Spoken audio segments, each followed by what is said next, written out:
வணக்கம். 12ஆம் தேதி நவம்பர் மாதம் 2014ஆம் ஆண்டு இன்று புதன்கிழமை சந்திக்கின்றோம். பிரஸ் ரிலீஸிலே செய்தி அறையிலிருந்து ரசூல். வணக்கம் ரசூல். வணக்கம் கஜமோகன். இன்று செய்தி பத்திரிகை தாங்கிய செய்திகளுக்குள் செல்வோம். முதலில் நாங்கள் இன்று தேர்ந்தெடுத்திருப்பது தினக்குரல் பத்திரிகை. தினக்குரல் பத்திரிகையினுடைய பிரதான தலைப்பு இதுதான்: 3வது தடவை போட்டியிட ஜனாதிபதிக்கு தடை இல்லை. 10 நீதிமன்ற கடந்த வாரத்திலே ஜனாதிபதி தனக்கு மீண்டும் ஒரு எல்லாருக்கும் தெரிந்த விடயம். இந்த வாரமாக தான் எடுக்கின்றோம். 10 நீதிபதிகளும் என்ன கூறியிருக்கின்றார்கள்? அதாவது 10 நீதியரசர்களும், அதாவது பிரதம நீதியரசர் மொஹான் பீரிஸ் உள்ளிட்ட 10 நீதியரசர்கள் உயர் நீதிமன்றத்திலே அதாவது தமது வியாக்கியானங்களை ஜனாதிபதிக்கு அறிவித்திருக்கிறார்கள். ஜனாதிபதி மீண்டும் ஒரு முறை பதவிக்காலத்திற்காக ஜனாதிபதி தேர்தலில் போட்டியிடுவதில் எந்தவித சட்ட ரீதியான தடைகளும் இல்லை என்று. அதிகப்படியான மக்களுக்கு தெரிந்த விடயம் அது சரிதான் என்று நீதிமன்றமும் தீர்ப்பளித்திருக்கிறது. அல்லது நீதிமன்ற நீதியரசர்களும் அதற்கு வியாக்கியானம் கொடுத்திருக்கிறார். அந்த வியாக்கியானம் ஜனாதிபதிக்கு வழங்கப்பட்டிருப்பதாக நேற்றைய தினம் பாராளுமன்றத்திலே சபை முதல்வர் அமைச்சர் நிமல் சிறிபாரடி சில்வா அறிவித்திருக்கின்றார். சென்னை பயணம் அரசியல் அல்ல. வடகிழக்கு தமிழ் பேசும் மக்களின் இன்றைய அவல நிலையை இந்திய ஊடகங்களும் அந்நாட்டு மனித உரிமை ஆளுநர்களும் சர்வதேசத்தின் கவனத்துக்கு கொண்டு செல்வார்கள் என எதிர்பார்ப்பதாக வடக்கு முதல்வர் சி.வி. விக்னேஸ்வரன் நம்பிக்கை தெரிவித்திருக்கின்றார். அதாவது கடந்த சில நாட்களுக்கு முன்னர் வடமாகாண முதலமைச்சர் சி.வி. விக்னேஸ்வரன் சென்னை பயணமாகி இருந்தார். அங்கே இடம்பெற்ற ஒரு சட்டத்தரணிகள் மாநாட்டிலே கலந்து கொண்டு விட்டு அவர் நேற்று முன்தினம் ஊடகங்களுக்கும் இந்தியாவில் கருத்து தெரிவித்திருக்கிறார். அந்த அடிப்படையிலே தினக்குரலுக்கு ஒரு பிரத்யேகமான செவியை அளித்திருக்கிறார்.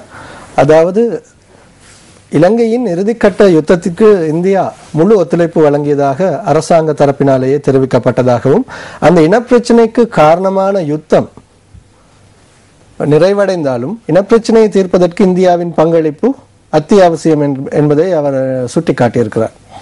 அதாவது ஏற்கனவே 13+ அதனையும் தாண்டி இனப்பிரச்சினைக்கான தீர்வு வழங்குவதற்கு அரசாங்கம் தயார் என்று கடந்த மன்மோகன் சிங் பிரதமராக இருந்த பொழுது ஜனாதிபதி உறுதியளித்திருக்கின்றார். அதனை அடுத்து நரேந்திர மோடி பிரதமராக பதவியேற்ற பின்னரும் அவரிடம் கூட இனப்பிரச்சினைக்கு தீர்வு வழங்குவதற்கு ஜனாதிபதி உறுதியளித்திருக்கிறார். இவற்றை மேற்கோள் காட்டி வடமாகாண முதலமைச்சர் கூறியிருக்கின்றார், தமிழர் பிரச்சினைக்கு நிச்சயமாக தீர்வு வழங்கப்பட வேண்டும். அதேவேளை இந்தியா இந்த தீர்வு விடயத்தில் மத்தியஸ்தத்துடன் செயற்பட்டு அதனை பெற்றுக் கொடுக்க முன் வர வேண்டும் என்பதை வலியுறுத்தியிருக்கிறார். புலிகள் தடை நீக்கம் எதிராக மேன்முறையீடு செய்ய ஐரோப்பிய ஒன்றியத்தை கோருகிறார் ரணில். அண்மையில் ஐரோப்பிய ஒன்றியம் கடந்த அக்டோபர் மாத நடுப்பகுதியில் விடுதலை புலிகள் மீதான தடையை நீக்கி உத்தரவு ஒன்றை பிறப்பித்திருந்தது. அதாவது இந்த வழக்கிலே ஐரோப்பிய ஒன்றியம் மற்றும் நெதர்லாந்து, பிரித்தானியா போன்ற நாடுகள் ஆஜராகி வாதாடி இருந்தன. இந்த அடிப்படையில் இலங்கை அரசாங்கத்தினால் எந்தவித நடவடிக்கைகளும் முன்னெடுக்கப்படவில்லை. இலங்கை அதிலே பங்கேற்கவில்லை என்பதுதான் எதிர்கட்சியினர், அது மட்டுமல்லாமல் விடுதலை புலிகள் தடைக்கு எதிரான அனைத்து தரப்புகளும் தெரிவிக்கின்ற விடயம். இந்த அடிப்படையில் எதிர்கட்சி தலைவர் நேற்றைய தினம் தெரிவித்திருக்கிறார், அதாவது அந்த வழக்கிலே சில ஒழுங்கு விதிமுறைகளின் குறைபாடுகள் காணப்படுகின்றன. அவற்றை சீர் செய்து மீண்டும் விடுதலை புலிகள் மீதான தடையை அமுல்படுத்துவதற்கு சம்பந்தப்பட்ட தரப்புகள் முன்வர வேண்டும். அது மட்டுமல்லாது ஐரோப்பிய ஒன்றியத்திற்கு கடிதம் ஒன்றையும் அனுப்பியிருக்கிறார். இந்த விடயங்களை சீர் செய்து மீண்டும் அந்த தடைக்கான நடவடிக்கைகளை மேற்கொள்ள வேண்டும் என்ற கோரிக்கையை விடுத்திருக்கிறார். தங்க பிஸ்கட்டுகளை கடத்த முயற்சி. 75 லட்சம் ரூபாய் பெறுமதியான தங்க பிஸ்கட்டுகளை சிங்கப்பூரிலிருந்து மலவாயிலில் மறைத்து கடத்த முற்பட்ட 2 சுங்க திணைக்கள அதிகாரிகள் கைது செய்திருக்கின்றார்கள். இது நேற்று செவ்வாய்க்கிழமை அதிகாரி இடம்பெற்றது. கடந்த வாரம் முழுவதும் நாம் பார்த்தோமானால் தங்க பிஸ்கட் கடத்தும் முயற்சிகள் மீண்டும் அதிகரித்திருக்கின்றன. அது மட்டுமல்லாமல் கடந்த 2 மாதங்களில் 6 கோடி ரூபாவுக்கும் அதிகமான பெறுமதியுடைய நாணயங்கள், வெளிநாட்டு நாணயங்களும் கட்டுநாயக்க விமான நிலையத்திலே சுங்கப்பிரிவினரால் கைப்பற்றப்பட்டிருக்கின்றது. பூனாகலையில் இடம்பெயர்ந்தோரை மீண்டும் வீடுகளுக்கு அனுப்ப நடவடிக்கை எங்கே? அண்மையில் மண் சரிவு ஏற்பட்ட பிரதேசங்களிலே, அதாவது குறிப்பாக கொஸ்லாந்தை மண் சரிவின் பின்னர் இடம்பெயர்ந்து பூனாகலை மற்றும் கொஸ்லாந்தை வித்தியாலயங்களில் தங்க வைக்கப்பட்டிருந்த மக்கள் மீண்டும் மண் சரிவு அபாயம் நீங்கி இருப்பதாக தெரிவிக்கப்பட்டதை அடுத்து மீண்டும் அவர்களது இடங்களுக்கு பாதுகாப்பாக அனுப்பி வைக்கப்படுவதாக தனது செய்தி வெளியாகி இருக்கிறது. அது மட்டுமல்ல, அந்த மண் சரிவு அச்சம் நீங்கி இருந்தாலும் குறிப்பாக மழை பெய்யும் பொழுது அந்த மக்கள் மீண்டும் அவதானத்தோடு இருக்க வேண்டும் என்ற ஒரு கருத்து முன்வைக்கப்பட்டிருக்கிறது.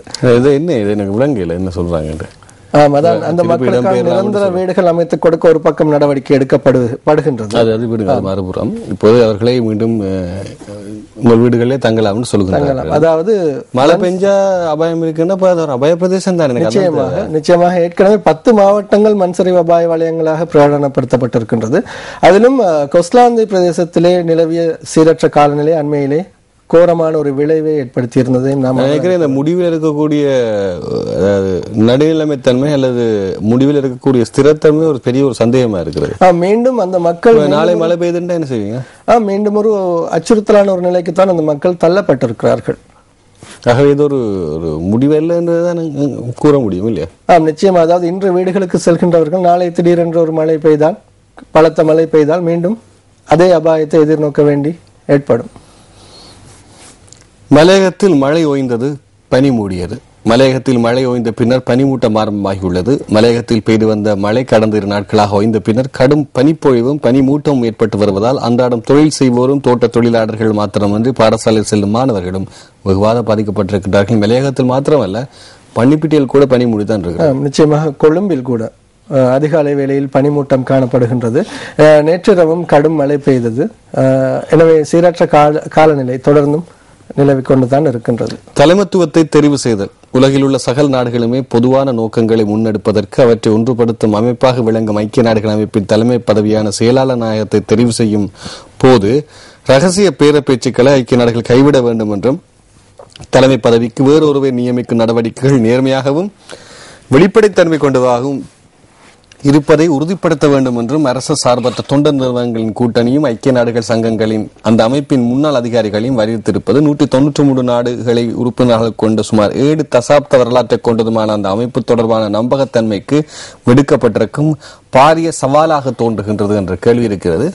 இந்த தலைமைத்துவத்தை தெரிவு செய்தல் என்ற அடிப்படையில் பொது வேட்பாளர்களுடைய தெரிவை கொஞ்சம் போட்டு பார்த்தோம்னா ரெண்டும் பொதுவாக அமைவது போலதான் தெரியுது. நிச்சயமாக ஊடகங்கள், எதிர்கட்சி, சட்ட விளக்கம் எல்லோரும் கேள்விக்குறியோடு இருக்கணும். சட்ட விளக்கம் தனிய ஜனாதிபதி அவர்கள் மாத்திரம் வாசிப்பது போன்று இருக்கின்றது. ஆனால் நேற்று அந்த சந்தேகத்திற்கும் அமைச்சர் சிறிபாடு குறிப்பாக பாராளுமன்றத்தில் முற்றுப்புள்ளி வைத்திருக்கின்றார். பிரதீபினுடைய கேள்வி தரம் அது. தினக்குரல் பத்திரிகை தொடர்ந்து நாங்கள் தினகரன் பத்திரிகை செய்திகளுக்கு செல்வோம். பிரதான தலைப்பு: ஜனாதிபதிக்கு போட்டியிட முடியும், உச்ச நீதிமன்றம் தெரிவித்துள்ளதாக அமைச்சர் நிமல் சபையில் அறிவிப்பு. சட்டத்தில் தடைகள் இல்லை என்றும் தெரிவிப்பு. அதாவது குறிப்பாக ஒரு விடயம் கஜமோகன், ஏற்கனவே உயர்நீதிமன்றத்திற்கு ஜனாதிபதி வியாக்கியானம் கோரி கடிதம் அனுப்பியதை அடுத்து உயர்நீதிமன்ற பதிவாளரால் சட்டத்தரணிகள் சங்கம் உட்பட சட்ட தரப்புகளுக்கு ஒரு அழைப்பு விடுக்கப்பட்டது. அதாவது குறிப்பிட்ட திகதிக்கு முன்னர் அது தொடர்பான விளக்கங்களை தாக்கல் செய்யுமாறு. அந்த அடிப்படையில் 38 மனுக்கள், அதாவது ஜனாதிபதிக்கு போட்டியிட முடியுமா முடியாதா என்ற மனுக்கள் உயர்நீதிமன்றத்திடம் சமர்ப்பிக்கப்பட்டன. அவற்றிலே 34 மனுக்கள் ஜனாதிபதிக்கு போட்டியிட முடியும் என்ற நிலைப்பாட்டில் அமைந்திருந்ததாகவும் நேற்றைய தினம் சுட்டிக்காட்டப்பட்டது. நாட்டில் யுத்தம் முடிந்தாலும் பயங்கரவாத நிழல்கள் வெளிநாடுகளில் ஊசலாடுகின்றன. சினிமாவுக்கு பின்னர் கமத்தொழிலை வளப்படுத்தினோம், ஜனாதிபதி அவர்கள் தெரிவிப்பு. ஏனென்றால் தெரிந்தோ தெரியாமலோ அடுத்த தேர்தல் பிரசாரத்துக்கு மிகவும் முக்கியமான பதம் என்ன என்பது எல்லோருக்கும் தெரியும். அந்த பதத்தை தக்க வைத்துக் கொள்ள வேண்டும் என்ற தேவை இருக்கிறது அல்லவா? நிச்சயமாக. கொழும்பு ஆசியாவின் ஆச்சரியம், குடிசைவாழ் மக்களுக்கு தொடர்மாடிகள். ஒரு தொடர்மாடியை கண்டுவிட்டோம். இந்த பத்திரிகையிலே கொடுக்கப்பட்டிருக்கும் தலைப்பை கண்டோமாக இருந்தால் கொழும்பில் இருக்கும் குடிசைவாழ் மக்கள் எல்லோருமே தொடர்மாடிகளை நாடிவிட்டார்கள் என்பது போன்ற ஒரு பிரம்மை தோன்றுகிறது. ஆனால் உண்மையே கொழும்பிலே சென்று கொழும்பு புற சேரிப்பகங்களை கொஞ்சம் பார்த்தால் தான் எங்களுக்கு தெரியும் ஒரு தொடர்மாடி குடியிருப்பின் மூலமாக இதை நிவர்த்தி செய்ய முடியுமா என்று. ஆனால் வாழ்த்துகின்றோம். நல்ல ஒரு முயற்சி. மாத்திரமல்ல, அந்த மக்களின் பிரச்சனை, வாழ்வாதார பிரச்சனை இருக்கின்றது. அதே நேரம் அவர்களுடைய இந்த குடியிருப்புகள் அமைக்கப்பட்ட விதத்திற்காக நாங்கள் இதை நடைமுறைப்படுத்தியவர்களுக்கு நாங்கள் பாராட்டுகள் தெரிவிக்க வேண்டும். மிகவும் சிறப்பாக இருக்கின்றது. பாதுகாப்பு அமைப்புகள் எல்லாம் சிறப்பாக இருக்கின்றது. அதை பயன்படுத்தக்கூடிய ஒழுங்கு நீதிகளை அவர்கள் வாழ்வியலே கடைபிடிப்பார்கள் என்ற கேள்வி இருக்கிறது. இல்ல, ஆசியாவிலே உயரமான குடியிருப்பு என்ற பெயரை உங்களுக்கு தெரிந்திருக்கும். சமகிபுர ஏற்படுத்தி இருந்தது. பெரிய பெரிய உயரமான குடியிருப்புகள் எல்லாம் இருக்கின்றது. ஆனால் அதன் இன்றைய நிலையை போய் பார்த்தீர்களாக இருந்தால் சில ஒவ்வொரு வருடங்களாக போய் குறிப்பாக வீடமைப்பு அதிகார சபை நிறம் தீட்டுகிறதை தவிர மக்களினுடைய அமைப்பு வாழ்வியல் அமைப்புகளிலே மாற்றங்கள் இல்லை. ஆகவே அவர்களை அதற்கு நேர்த்திப்படுத்தும் விதமான சில செயற்பாடுகள் வேண்டும். அந்த இடங்களிலே தான் கூடுதலான போதை விநியோகங்கள் இருக்கின்றது. ஆகவே இதை ஆர்வமாக தேட வேண்டிய கடமை அதிகாரிகளுக்கும் அதே நேரம் மக்கள் எழுச்சிக்காக வித்திடக்கூடிய நல்லுள்ளம் படைத்தவர்களுக்கும் சேர்ந்து இருக்கிறது. நாங்களும் உள்ளடங்களா நிச்சயமாக 2020ஆம் ஆண்டில் சீனி உற்பத்தியை 50% அதிகரிப்பதை இலக்கு. 1,30,000 ஹெக்டேர் நிலப்பரப்பில் கரும்பு செய்கை அமைச்சர் லக்ஷ்மண் செனவிரத்ன தெரிவிப்பு என்கின்ற செய்தி தலைப்பிலேயே விளக்கம் வந்துவிட்டது. இரணைமட நீர் திட்டத்திற்கு TNA ஒத்துழைக்க வேண்டும். வடபகுதி மக்களின் குடிநீர் தேவையை பூர்த்தி செய்யும் இரணைமட திட்டத்திற்கு ஒத்துழைப்பு வழங்குமாறு நீர்வளங்கள் வடிகாலமைப்பு சபை அமைச்சர் தினேஷ் குணவர்தன நேற்று தமிழ் தேசிய கூட்டமைப்பிடம் கோரிக்கை விடுத்திருக்கிறார் என்ற செய்தி இருக்கிறது. எனக்கு விளங்க இல்லை. பாராளுமன்றத்திலே தெரிவித்த கருத்து தான். அதாவது அமைச்சர் கூறியிருக்கிறார், கிளிநொச்சி நீர் விநியோக திட்டம் ஆரம்பித்து வைக்கப்பட இருக்கின்றது. அதேவேளை நாட்டிலே அதாவது குறிப்பாக வடக்கிலே 9 லட்சமாக வழங்கப்பட்டிருந்த நீர் விநியோகம் தற்பொழுது இரட்டிப்பாக மாறி இருக்கின்றது. அடுத்த வருடத்திலும் அதனை மேலும் அதிகரிப்பதற்கு தனது அமைச்சினூடாக நடவடிக்கை எடுக்கப்பட்டு வருகின்றது. பெருந்தொகை நிதி ஒதுக்கப்பட்டிருக்கின்றது. அது மட்டுமல்ல, இரணைமடு நீர் விநியோக திட்டத்தை ஆரம்பித்தால் முழு வடக்கிற்கும் நீரை வழங்குவதற்கான வாய்ப்புகள் இருக்கின்றன. இதற்கு தமிழ் தேசிய கூட்டமைப்பு ஒத்துழைக்க வேண்டும் என்ற ஒரு கருத்தை முன்வைத்திருக்கிறார். ஆனால் அந்த இரணைமடு திட்டம் ஏற்கனவே வடமாகாண சபையினால் அது குறித்த சாத்திய கூற்று அறிக்கைகள் தயாரிக்கப்பட்டு ஆய்விலே இருக்கின்றமை குறிப்பிடத்தக்கது. வரலாற்றில் முதல் தடவை வால் நட்சத்திரத்தில் தரையிறங்கும் விண்கலம் பூமியிலிருந்து 300 மில்லியன் மைல் தூரம் 2004 விண்வெளியில் ஏவப்பட்டது. ஆகவே 10 வருடங்கள் அந்த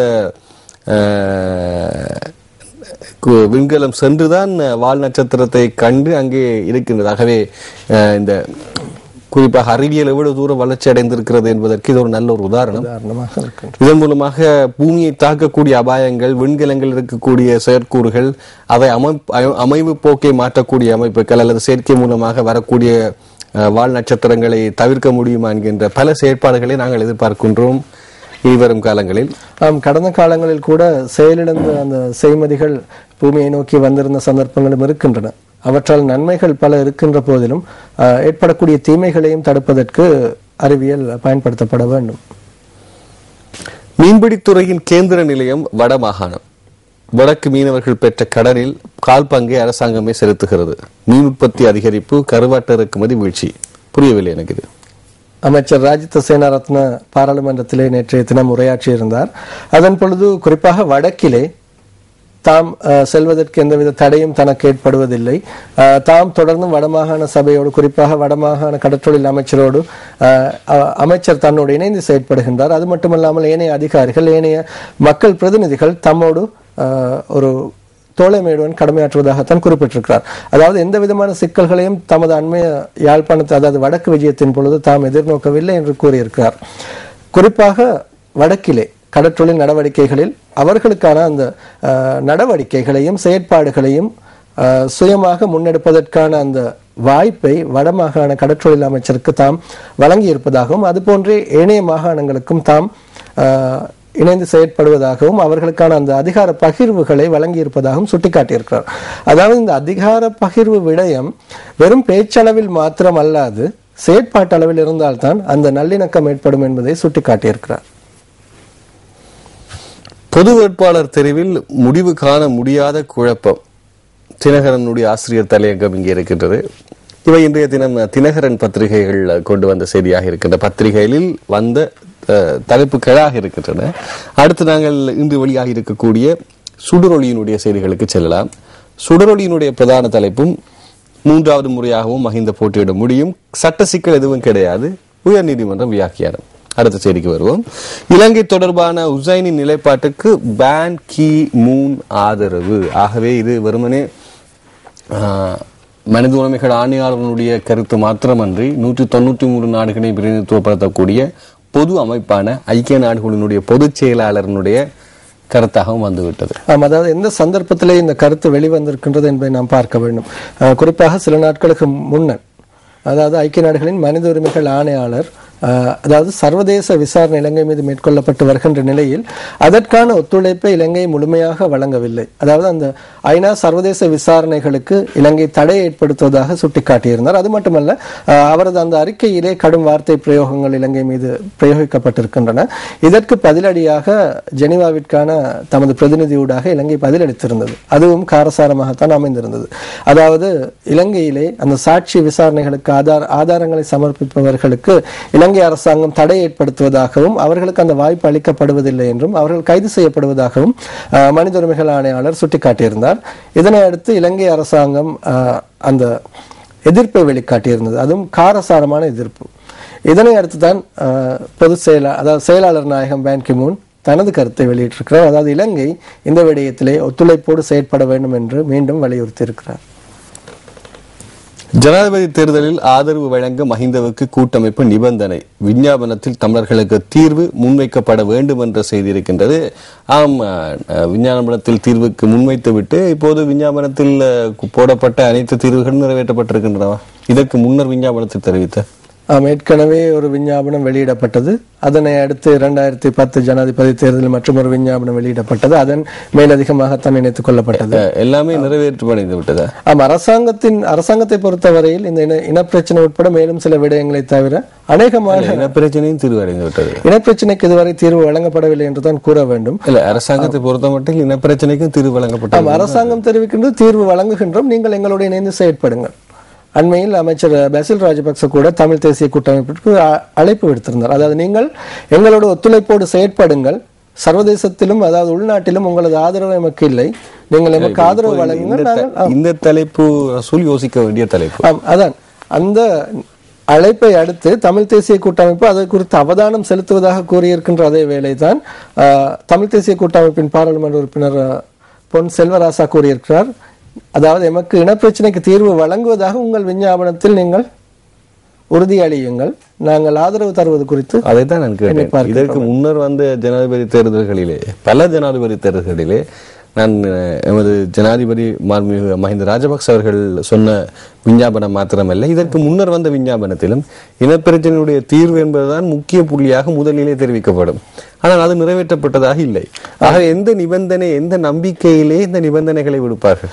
அதாவது 2004ஆம் ஆண்டு, அதாவது யுத்தம் முடிவுக்கு கொண்டு வரப்படும் வரை ஒவ்வொரு அரசாங்கமும் அந்த யுத்தத்தை எதிர்நோக்கி இருந்தன, யுத்தம் செய்ய வேண்டிய நிர்பந்தத்திற்கு இலக்காகி இருந்தன. இப்பொழுது யுத்தம் முடிவடைந்து 5 வருடங்கள் கடந்திருக்கின்றன. தீர்வுக்கு ஏன் இன்னும் தாமதம் என்ற கேள்விதான் இருக்கிறது. நான் கேட்கின்றேன், முன்வைக்கப்பட நிபந்தனை, அதாவது ஆதரவு கூட்டமைப்புக்கு நிபந்தனை என்கின்ற விடயத்தை தான் கூறுகின்றார்கள். தீர்வு முன்வைக்கப்பட வேண்டும் என்றால் ஜனாதிபதி விஞ்ஞாபனத்தை தெரிவித்துவிட்டு, அல்லது ஏனைய ஒரு கட்சி, இவர்கள் ஆதரவு தெரிவிக்க கட்சி விஞ்ஞாபனத்தில் நாம் தீர்வு முன்வைக்கிறோம் என்று விட்டு ஆட்சிக்கு வந்த முன்னர் அதை மீண்டும் இழுத்தடிப்புக்கு செல்ல மாட்டார்கள். என்ன நிச்சயமற்ற தன்மை காணப்படும். எத்தனை வருடங்களாக இது நடைபெறுகின்றது. ஆகவே குறிப்பாக வடகிழக்கை சேர்ந்த தமிழர்களுடைய ஏகோபித்த ஆதரவில் தெரிவு செய்யப்பட்டிருப்பவர்கள் அவர்களுக்கான தீர்வை முன்வைப்பதற்குத்தான் முடிவு செய்ய வேண்டும். தற்போது இருக்கக்கூடிய சூழலை பாருங்கள். அங்கே இருக்கக்கூடிய மக்களுக்கு காணியை கைப்பற்று, இராணுவத்தினால காணி கைப்பற்றப்படுவது போன்ற தலைப்புகள் அதிகம் பேசப்படுகின்றன. குடியேற்றங்கள் தொடர்பிலே பேசப்படுகின்றன, கைதுகள் தொடர்பிலே பேசப்படுகின்றன. இவையெல்லாம் தற்போது இருக்கும் பட்சத்தில் எந்த ஒரு அடிப்படையிலே வகையாக காய் நகர்த்த முடியும் என்ற கேள்வி சாதாரண பொதுமகனிடையே இருக்கிறதா இல்லையா? அதாவது விஞ்ஞாபனம் என்பது தேர்தலை மையமாக கொண்டு அதில் வெற்றி பெற வேண்டும் என்ற ஒரே நோக்கத்திற்காக வெளியிடப்படுகின்றது. அரசியலமைப்பு மாற்றமல்ல. அரசியலமைப்பு மாற்றமல்ல. ஏற்கனவே அரசியலமைப்பில் தீர்வுக்கான 13வது அரசியலமைப்பு திருத்தம் கொண்டு வரப்பட்டு இருக்கின்றது. அதிலும் சில குறைபாடுகள் இருப்பதாகத்தான் சுட்டிக்காட்டப்படுகின்றது. எல்லாவற்றையும் விட நிபந்தனை வழங்குகின்றோம், அதாவது ஜனாதிபதி தேர்தலிலே நாங்கள் இப்படித்தான் செய்ய வைக்கின்றோம் என்ற விஞ்ஞாபனத்தை விட்டு விடுங்கள். தற்போதும் அந்த ஜனாதிபதிக்கு ஆதரவு அந்த தற்போது ஜனாதிபதியை தான் இருக்கின்றார். பெரும்பான்மை இருக்கிறது. இந்த அடிப்படையில் இன்னும் ஏன் பிரச்சனைக்கு தீர்வு வழங்குவதில் தாமதம் என்று யோசிக்க வேண்டியிருக்கு. அதாவது சர்வதேச மட்டமாக இருக்கின்ற இலங்கையின் இனப்பிரச்சனை தீர்வு அரசாங்கத்தினால் தனிப்பட்ட முறையில் வழங்க முடியுமா முடியாதா என்ற ஒரு கேள்வி இருக்கின்றது. இதனை வழங்கும் போது நிச்சயமாக இந்தியாவின் மத்தியஸ்தம் தேவைப்படுகின்றது. குறிப்பாக இந்தியாவின் தலையீட்டினால் தான் 13வது திருத்தம் கொண்டு வரப்பட்டது. அதுவும் தற்பொழுது சில குறைபாடுகள் இருப்பதாக நேற்று முன்தினம், அதாவது வடமாகாண முதலமைச்சர் சுட்டிக்காட்டியிருக்கிறார். அதனையும் தாண்டி அதனையும் தாண்டி ஒரு தீர்விற்கு செல்ல முடியும் என்று அரசாங்கம் தெரிவிக்கின்றது. ஆனால் தீர்வுதான் இன்னும் முன்வைக்கப்படவில்லை. இதிலே தேர்தலுக்காக இந்த விடயம் முன்வரும் பொழுது மக்கள் சிந்திக்க வேண்டும், இந்த தேர்தலிலும் நமக்கு தீர்வு கிடைக்குமா கிடைக்காதா? தற்போதைய சூழலை எடுத்துக்கொண்டு அரசியல் சூழலில் இப்ப கட்சிகள் எடுத்துக்கொண்டா பொது வேட்பாளர் எனும் போது அனைத்து கட்சிகளும் ஒன்று சேர்ந்திருக்கின்றது. ஆகவே அரசாங்கத்துக்கு எதிர் அனைத்து கட்சிகள். இரண்டாவது விடயம், குறிப்பாக சிங்கள பேரினவாத பௌத்த வாக்குகளை அதிகமாக கூக்குரலிட்டு வாங்கக்கூடிய நிலையில் தான் இதுவரை காலமும் ஜனாதிபதி தேர்தலுடைய களநிலவரம் இருந்தது. ஆனால் தற்போது இருக்கக்கூடிய அரச பங்காளி கட்சிகள், பௌத்த பேரினவாத சிந்தனையுடைய பங்காளி கட்சிகள் இப்போது அதையும் அவர்களும் விலகிச் செல்லக்கூடிய ஒரு சூழலிலே இருக்கிறார்கள். ஆகவே அந்த வாக்குகளை பெற்றுக்கொள்வதிலுமே கூட பொது சர்ச்சைகள் இருக்கின்றன. அனைவரும் ஒன்றாக பொதுவாக இணங்கி இருக்கின்றார்கள். ஆகவே அங்கு எதிர்த்தரப்பினருக்கு அதிகப்படியான வல்லமை இருக்கிறதோ என்ற கேள்வியும் வரும். ஊவா மாகாண சபை தேர்தலுடைய முடிவுகளும் அதிலே ஒரு செல்வாக்கு செலுத்தும் காரணிகளாக இருக்கிறது. ஆகவே இம்முறை ஜனாதிபதி தேர்தல் நடைபெற்றால் அது வெறுமனே கடந்த முறை போன்று 67% ஒரு வெற்றியாக அமைய போவதில்லை என்ற ஒரு நிலைப்பாடு சாதாரண பொதுமானம் இருக்கிறது. போட்டியிட்டு தான் வெல்ல வேண்டும். ஜனாதிபதி வெற்றி பெறுவார், ஆனால் போட்டியிட்டு வெற்றி பெறுவார் என்கின்றது போன்ற செயற்பாடும், அல்லது எதிர்கட்சி வெற்றி பெற்றால் போட்டியிட்டு வெற்றி பெறும் என்கின்ற ஒரு விடயமும் இங்கே பேசப்படுகின்றது. அதிலும் பல பொது வேட்பாளர் தெரிவிலும் எந்த சின்னத்திலே போட்டியிடுவது அந்த பொது வேட்பாளர் விடயமும் தற்போது அதிகமாக பேசப்பட்டு வருகின்றன. இப்படிப்பட்ட நிலையில் இந்த முடிவுகள் அல்லது இந்த நகர்வுகள் என்பது மிக முக்கியமான காரணம். ஏனென்றால் இரண்டு தரப்பினருக்கும், அது அரசாங்கமாக இருக்கலாம், எதிர்கட்சியாக இருக்கலாம், எப்படி கேட்பினும் இந்த ஜனாதிபதி தேர்தலின் போது வடகிழக்கு மாகாணங்கள் பிரதிநிதித்துவப்படுத்துகின்ற கட்சிகளும் மக்களினுடைய வாக்குகளும் அதிக முக்கியத்துவம் வாய்ந்த ஒரு கருசரை இருக்கிறது. இது ஒரு மிகவும் ஒரு அருமையான காலம் அவர்கள் ஏதாவது ஒரு தீர்மானத்தை பெற்றுக் கொடுப்பதற்கு தங்களுடைய மக்களுக்கு. அதாவது இன்றைய தினம், குறிப்பாக நேற்றைய தினம் பாராளுமன்றத்தில் அந்த அறிவிப்பை தொடர்ந்து பொது எதிர்கட்சிகளின் அதாவது பொது எதிரணி இன்றைய தினம் ஒரு கூட்டம் நடத்த இருக்கின்றது. அதேவேளை அரசாங்கத்துக்கு, அதாவது ஜனாதிபதிக்கு ஆதரவு தெரிவித்து மற்றொரு கூட்டம் நடைபெற இருக்கின்றது. இங்கே நாம் ஒரு கவனத்தில் கொள்ள வேண்டிய விடயம் என்னவென்றால், அரசாங்கத்தின் முக்கிய பங்காளி கட்சிகளில் ஒன்றான ஜாதிக ஹெல உரிமை இன்றைய தினம் பொது எதிரணி கூட்டத்தை முன்னின்று நடத்துகின்றது. ஆகவே நாம் தெரிந்து கொள்ள முடியும், அதாவது அரசாங்கத்திலே இருக்கின்ற சில பங்காளி கட்சிகள் விலகும் பொழுது அரசாங்கத்தோடு இதுவரை எதிரணியிலிருந்து ஒரு சிலர் நேற்றைய தினம் கூட ஜனநாயக கட்சியில் 3 உறுப்பினர்கள் ஆதரவளிக்க முன் வந்திருக்கிறார்கள். அதுவும் நாம் பார்க்க வேண்டிய ஒரு விடயம். ஏற்கனவே அரசாங்கத்தில் இருக்கின்ற சிறு சிறு பங்காளி கட்சிகள் நீங்க சொன்னது போன்று ஜனநாயக முன்னணியினுடைய வாக்கு வங்கியிலே அந்த மூவருக்கும் இருக்கக்கூடிய செல்வாக்கும் அரச பங்காளி கட்சி எல்லோருமேக்கு இருக்கிற செல்வாக்கும் இடையில பெரிய வித்தியாசம் இருக்கிறது. எல்லோருமே அது ஒரு பெரிய ஒரு வாக்கு வங்கிகளை கொண்டு செல்கிறது. இதையும் யோசிக்க வேண்டும். அதே மாத்திரமல்ல, இப்ப ஜனநாயக கட்சி என்பது எந்த அடிப்படையிலே அரசுக்கு எதிர்ப்பு தெரிவித்து அந்த மூவரும் வருகிறாள் எனும் போது ஜனநாயக கட்சியிலிருந்து அரசுக்கு தாக்கக்கூடிய மூவரும் இருக்கும் செல்வாக்கையும் இழந்துவிடக்கூடிய வாய்ப்புகள் அதிகம். நேற்றைய தினம் சுட்டிக்காட்டப்பட்ட விடயம், அதாவது பணத்திற்காக இவர்கள் விலை போயிருக்கின்றனர். அவர்களுக்கு இருக்கும் மவுசும் இல்லாமல் போய்விடும். ஆனால் ஹெலோனுமே போன்ற கட்சிகள் அரசியலிருந்து விலகி, அதாவது தங்களுக்கு கிடைக்கக்கூடிய வசதி வாய்ப்புகளை எறிந்துவிட்டு பொது அணியிலே தேவை எனும் போது அவர்களுக்கான மவுசு கூடும். அதாவது அமைச்சர் சம்பிக்க ரணவக்க ஜாதிக ஹெல உரிமையின் இணை தலைவர்களில் ஒருவர், அவர் கூட இன்றைய தினம் அரசு, அதாவது ஜனாதிபதிக்கு ஆதரவு தெரிவிக்கும் கூட்டத்திலே கலந்து கொள்ளுமாறு விடுக்கப்பட்ட அழைப்பை நிராகரித்திருக்கிறார். இன்றைய தினம் பொது எதிரணியில் அவர் இன்று பிரசன்னமாக இருந்தாலும் இப்படி இருக்கும்போது மிக அருமையான வாய்ப்பு. மீண்டும் மீண்டும் சொல்கின்றோம், அதை உண்மையாக தமிழ் பேசும் மக்களுக்காக பெற்றுக் கொடுக்க வேண்டிய காலக்கடமை தமிழ் பேசும் மக்களினால் தெரிவு செய்யப்பட்ட தமிழ் முஸ்லிம் அமைச்சர்களுக்கும் அரசியல்வாதிகளுக்கும் அதிகம் இருக்கிறது. இம்முறையாவது இதே சுத்தியுடன் நகர்த்துவதற்கு முயற்சிக்க வேண்டும். அதாவது பங்காளி கட்சியாக இருந்து கொண்டு 2 பாராளுமன்ற உறுப்பினர்கள் இருக்கின்றார்கள் அந்த கட்சிக்கு, ஜாதிக ஹெல உரிமை. அவர்கள் கூட தற்பொழுது இந்த நிலைமையை உணர்ந்து சமகாலத்திலே அரசாங்கத்தை விட்டு வெளியேறுவதற்கு, அதாவது அந்த நிறைவேற்று அதிகாரத்தை ஒழிப்பதற்கு முன்னின்று செயற்படுகின்றார்கள். ஆக அரசாங்கத்தில் இருக்கின்ற முக்கியமாக, அதாவது தமிழ் முஸ்லிம் சிறுபான்மை பிரதிநிதிகள் இன்னும் தீர்மானங்களை மேற்கொள்வதில் தயக்கம் காட்டுகின்றார்கள். ஆனால் அரசாங்கத்தில் இருக்கின்ற சில சிரேஷ்ட அமைச்சர்கள் அரசாங்கத்திற்குள்ளே இருந்து கொண்டு அரசாங்கத்தை விமர்சிக்கிறார்கள். 18வது திருத்தத்தை விமர்சிக்கிறார்கள். ஆனால் அவர்கள் ஏனைய நாடுகளை, குறிப்பாக வெளிநாடுகளை எடுத்துக்கொண்டால் ஜப்பானில் பிரதமர் பதவி விலகினார். அதே போன்ற உதாரணங்களை இலங்கையில் நாம் ஒருபோதும் காணவில்லை. இவர்கள் உண்மையில் பார்த்தால் அது மக்களுக்காக தாம் அரசாங்கத்தை விமர்சிப்பதாக காட்டிக்கொண்டு இவர்கள் அரசியலைத்தான் நடத்துகிறார்கள். அதாவது தமது சுயலாபத்திற்காக. மக்கள் மீது சிந்திக்கின்றவர்கள் எத்தனை பேர் இருக்கின்றார்கள்? அதைத்தான் நாம் கூறிக்கொண்டிருக்கின்றோம். அந்த வாய்ப்பையாவது பயன்படுத்தி இதே சுற்றின செயற்பட்டால் மக்களினுடைய மவுசு அரசியலுக்கு இருக்கும். அல்லது அரசியல்வாதிகள் எல்லோரையும் மக்கள் வேறு விதமாக பார்க்கக்கூடிய காலம் இருக்கும். உங்களுக்கு தெரியும், கடந்த தேர்தலுக்கு முன்னிய தேர்தல், அதாவது ஊவா மாகாணத்துக்கு முதல் தேர்தலில் 30-35% வாக்காளர்கள் வாக்களிக்கவே இல்லை. அவ்வளவு அவநம்பிக்கை. அதை மாற்ற வேண்டும். ராஜிதவை போல் அமைச்சர்கள் செயல்பட்டால் வடக்கில் பிரச்சனைகளுக்கு தீர்வு காண முடியும். கூட்டமைப்பு எம்பி தெரிவிப்பு. அவர் கூறியிருந்தார், அதற்கு பதில் கூறியிருக்கின்றார். ராஜித சேரராத் அவர்களுடைய அந்த கருத்து சில வேளைகளிலே உள்ளக அரசியலிலே கூட பெரிய ஒரு சர்ச்சை ஏற்படுத்தலாம். ஏனென்றால் அமைச்சர் பசில் ராஜபக்ச, கோத்தாபய ராஜபக்ச மற்றும் ஜனாதிபதி போன்றோர் பல கூட்டங்களிலே விமர்சிக்கின்றார்கள் வடமாகாண சபையை.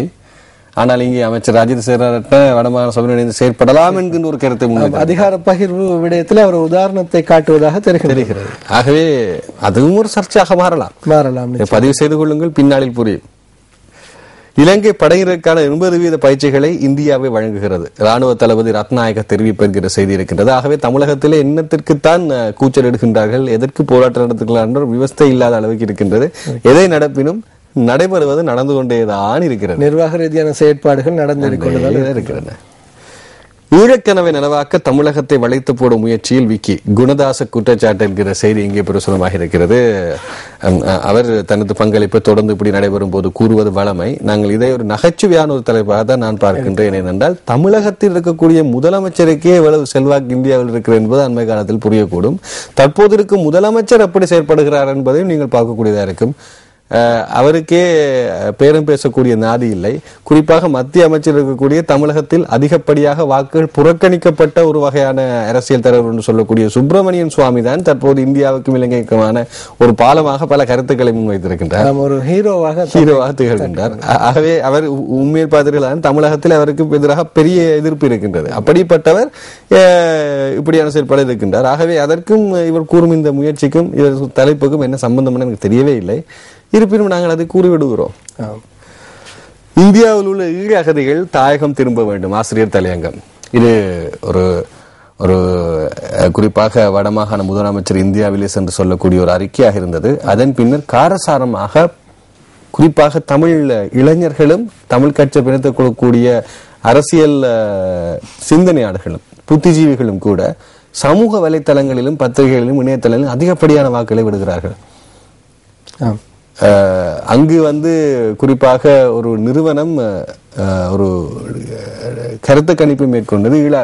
ஈழ அகதிகள் இந்தியாவில் இருக்கக்கூடியவர்கள் மீண்டும் செல்வதற்கு விருப்பமா இல்லையா என்று. அதற்கு பலரும் கூறியிருக்கிறார்கள் விருப்பம் இல்லை என்று. அப்படிப்பட்ட நேரத்திலே இவர் இப்படியான ஒரு அழைப்பை விடுக்க முடியும் என்கின்ற செய்தி, மக்களுக்கு எதிரான அழைப்பை விடுவிக்க முடியும் என்ற செய்தி இந்த இணையதளங்களில் இருந்தது. அதற்கான ஒரு காரணத்தை முன்வைத்திருக்கிறார் வடமாகாண முதலமைச்சர். அதாவது வடக்கிலே காணிகள், தமிழர்களுடைய பாரம்பரிய காணிகள் குடியேற்றங்களால் இல்லாமல் போகின்றது. அதற்காக அவர்கள் நாடு திரும்ப வேண்டும் என்பதுதான் அவரது கோரிக்கையும் சரி. அதே நேரம் அங்கிருக்கக்கூடிய அகதிகள் ஏன் அங்கே போக முடியவில்லை என்ற உண்மையான அந்த தேவை என்பதும் அறிந்துதான் அதற்கான செயற்பாடுகளை வைக்க வேண்டும் என்பதுதான் புத்துஜீவிகளுடைய கருத்து. நாங்கள் இரண்டையும் சேர்த்து பதிவு செய்து கொண்டிருக்கோம், இந்த தலைப்பை முன்வைப்பதன் ஊடாக. அடுத்து அதான் தெரியுமே 3வது தடவை பொதுமகன் தெரிவிக்கிறதான் நான் முதல்ல உங்களுக்கு சொன்னேன். ஜேபியினுடைய கேலி சித்திரம் மிகச்சிறப்பாக அதே நேரத்தில் ஜேபியினுடைய கேலி சித்திரம் நாங்கள் கூறுவதை விட அழுத்தமாக துணிவுடன் இன்னொன்றை கூறுகிறது. என்ன? கருப்பு சட்டை போட்டு பிரதம நீதியரசர் என்கின்ற நிலையும் தந்திருக்கிறார், ஜனாதிபதியை வைத்திருக்கின்றார் என்பதை மறைமுகமாக காண்பிக்கின்றார் ஜேபி. அவரது துணிவுக்கும் நகைச்சுவையுடன் வெளிப்படுத்தக்கூடிய சிந்தனைக்கும் பாராட்டுகள். வீரகேசரி பத்திரிகைகள் நிறைவாக 3வது தடவை போட்டியிட முடியும் ஜனாதிபதி மஹிந்தவிற்கு உயர் நீதிமன்றம் ஆலோசனை. இந்திய மீனவர்கள் ஐவரும் பொது மன்னிப்பு, ஜனாதிபதி மஹிந்த ராஜபக்ச உறுதி. ஆகவே சுப்பிரமணியன் சுவாமி ஐவரையும் கூட்டிக் கொண்டு சென்று விடுவார். அவர் மீண்டும் சூப்பர் ஹீரோ சூப்பர்மேனாக விடுவார். அவர் அது குறித்து அறிவித்திருக்கின்றார். போகும்போது கூட்டிட்டு போய் விடுவார், கொண்டு போயிடுவார். ஐக்கிய நாடுகள் மனித அதான் கூறுகின்றேன். அப்படி இருக்கக்கூடிய உறவுதான் இந்தியா இலங்கைக்காக இருக்கின்றது. ஆகவே குணதாஸ் அவர்கள் கூறுற அந்த தலைப்புகள் மீண்டும் மீட்டு பாருங்க. ஐக்கிய நாடுகள் மனித உரிமை ஆணைக்குழுவுக்கு இலங்கை ஒத்துழைப்பு வழங்க வேண்டும், ஆணையாளரின் நிலைப்பாடு சரி, பான் கி மூன் தெரிவிப்பு. அதிகார பரிவு செயற்பாடு ரீதியாக அமைதல் வேண்டும், அதிகார பகிர்வு செயற்பாட்டு ரீதியாக அமைதல் வேண்டும். அமைச்சர் ராஜித கூறக்கூடிய விடயம். ஒரு விதத்தில் அவர்களை நாங்கள் வாழ்த்த வேண்டும். ஏனென்றால் உண்மையாகவே சென்றடைய வேண்டியவற்றை சரியான சமக்கிரகத்திலே செல்லடைகிறார்கள். இதே போன்று எல்லா அமைச்சுக்களும் விருப்பமாக இருந்தால் எந்த ஒரு நிர்வாகிகளும் இருக்காரு, சிக்கல் இல்லை. இப்ப அதிகார பகிர்வு சென்ற மாதிரியே இருக்கு, அவ்வளவுதான். ஜனாதிபதியை எதிர்த்தும் இன்று கூட்டங்கள் என்கின்ற செய்தி இருக்கின்றது. எதிர்ப்பு கூட்டம் என்பதன் பின்னர் தான் ஆதரவு கூட்டம் ஏற்பாடு செய்யப்பட்டது, அப்படித்தானே? எதிர்ப்பு கூட்டம் பிற்பகல் 3 மணி அளவில் நடைபெறுகின்றது என்று நினைக்கிறேன். அதேவேளை சமகாலத்திலே அந்த கூட்டமும் நடைபெறலாம். முதலில் தெரிவு செய்யப்பட்டிருந்த எதிர்ப்பு கூட்டம் தான் அது. முத்தையா மைதானத்திலும் எதிர்ப்பு கூட்டம், ஆதரவு கூட்டம் சுகதாச மைதானத்திலும் நடைபெறுகின்றது. ஜனாதிபதி வேட்பாளர் எவரேனும் தமிழர் பிரச்சனைக்கு தீர்வு காண்பதற்கு உறுதிமொழி வழங்குவார்களா? உரிமைகளை பெறுவதற்கு பிச்சை கேட்க தயாரில்லை என்கிறார் சுரேஷ். அவரது நிலைப்பாட்டிலே தவறு இருப்பதாக எனக்கு புரியவில்லை. அது இதே சுற்றியுடனான கருத்தாக இருக்குமாக இருந்தால் நாமும் அதை ஆதரிக்கின்றோம். ஏனென்றால் மக்களால் தெரிவு செய்யப்பட்டவர்களுக்கு இருக்கக்கூடிய கேள்வி கேட்கும் அல்லது பேரம் பேசும் உரிமை அனைவருக்கும் சமன்தான். அது அரசாங்கத்தின் கட்சியில் இருக்கக்கூடியவருக்கு அதிகமாகவும் ஒரு எம்பி என்று சொல்லக்கூடிய எதிர்கட்சி ஆசனத்தில் இருப்பவருக்கு குறைவாகவும் இருப்பதிலே நியாயம் இல்லை. ஏனென்றால் மக்கள் பிரதிநிதிகள், அவர்கள் எல்லோரும் சமனான ஒரு மையத்தை தான் வைத்திருக்க வேண்டும். அதுதான் ஜனநாயக கருத்து. அதாவது இந்த நாட்டிலே பிரதிநிதிகள் என்ற வகையில் அனைத்து இனத்தவர்களுக்கும் சம உரிமை இருக்கின்றது. அதனை நாம் பிச்சை கேட்டு பெற வேண்டிய அவசியம் இல்லை.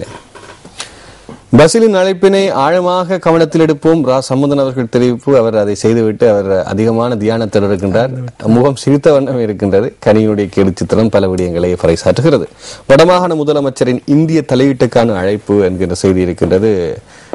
சுடரொடியும் சரி வீரகேசரியும் சரி ஒரே வகையான அமைப்பிலேயே தலைப்பு வழங்குகிறார்கள்.